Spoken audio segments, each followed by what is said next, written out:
Alright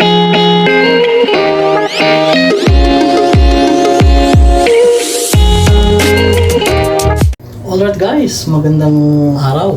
Welcome dito muli sa ating lutong bahay. Magluluto tayo munggo. Yan. Munggo lang lulutuin natin. Masarap na ulam, simpleng ulam, no? At napakadaling lutuin. Okay, naka-ready na ang ating mga pansahog. Eto na siya. Yun. Simple lang ang ating ilalagay. Yung parang lutong probinsya na ito. Okay, start na tayo. Una-una, gisahin muna natin ang ating munggo. Yan. May pinakuluan na tayo dyan. Dudurugin na lang natin yan. Start na tayo.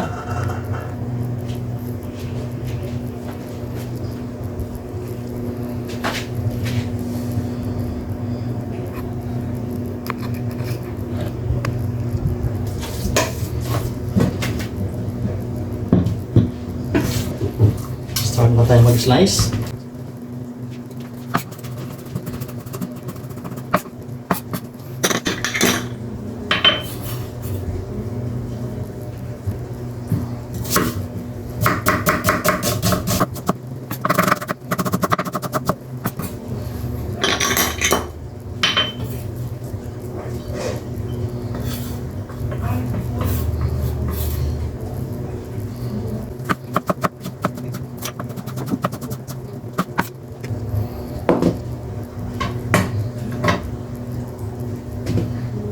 Yan, naiwan na natin ang ating panggisa, no? Okay. Mantika ang gagamitin natin sa paggisa. Unahin natin dyan sa pagprito. No? Pritohin mo natin siya ng half cook para at least mas mabango siya mamaya pag ginamit na natin. Yan ang ating dilis na pampabango ng ating munggo. Hindi na tayo gagamit ng chicharon o taba ng baboy dahil dagdag cholesterol na naman yan. Ito lang ay sapat na. Okay. Yan, luto na.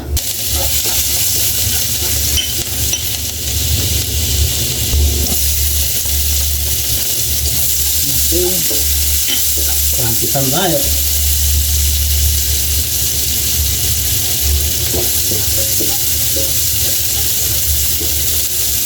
Ang ating kamatis. Ayan po.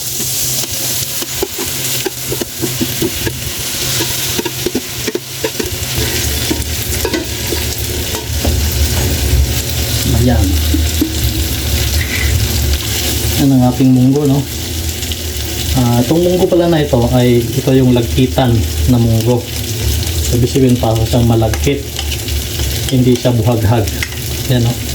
Makikita nyo, napakasarap ng texture nya. Texture pa lang ng munggo, tingnan natin, parang ang sarap na siya kainin. Yan, haluin lang natin ito. Pero gamitin natin panglasa muna sa ngayon, yung initial nya. Asin lang muna ang ating gagamitin, kalahating kutsarang asin. Mamaya na yung patis pagkitin mo lang sa alat na ating niluluto. Ayan. Medyo nagiging sticky na siya.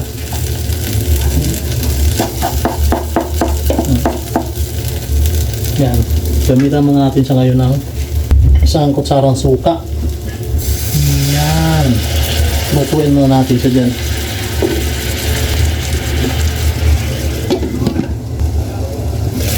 Ayan. Saka natin siya ngayon haluin. Yan, nahalo na natin, no? Yung lagyan natin siya ng kunting sabaw. Ang gagamitin natin sabaw, yung kanina dun sa pagpapakulo natin, meron tayong natira. Yan, yung kanyang gatas. Kulo na ito, ililipat natin ito doon sa ating mas malaking lagayan. Yan, habang nag-aantay tayo na kumulo, bali mag-uumpisa na rin tayo maghimay dun sa mga dahon natin at yung kalabasa. Yan, hakulo na. Balilipat natin siya sa malaking lagayan para madali siyang haluin mamaya.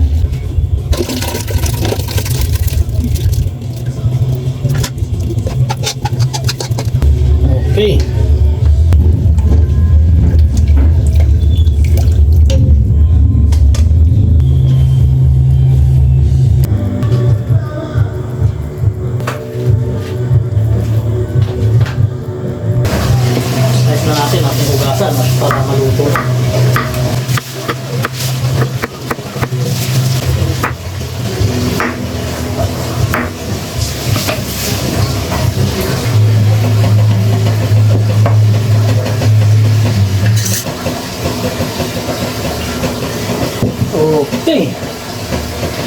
Lagyan na natin ang ating mga gulay. Okay, luto na ito. Ating munggo. Lagyan na natin ang ating kalabasa. Mga gulay na tayo. Kalabasa. Yan, tikman na natin kung sakto na ba ang alat nito. Pwede na. Ito masarap sa lagkitan ng munggo dahil hindi na kailangan lagyan ng cornstarch. Yung iba kasi nilalagyan pa ng cornstarch. Ito hindi na. No need na siya. Tignan mo yung texture niya. Sakto.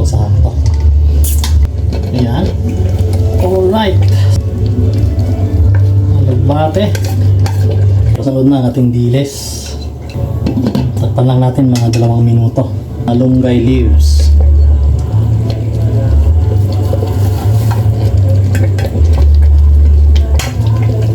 Ang malunggay, sandali lang ito maluto. Isang kulo lang ito. Maluto na ito agad. Nilagyan na natin ang ating ampalaya. Bawang ampalaya at saka yung sili. Sili na green. Pang pinaling gulay na po ito. Takpan na natin. 1 minuto lang. Luto na yan lahat. Yan, okay na yan. Ready to start na kayo yan.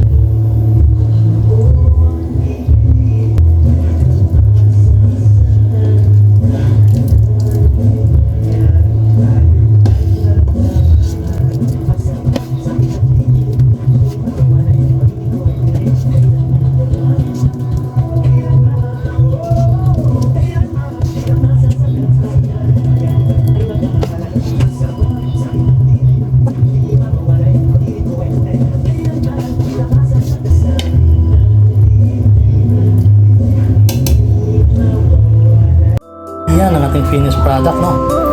Munggo.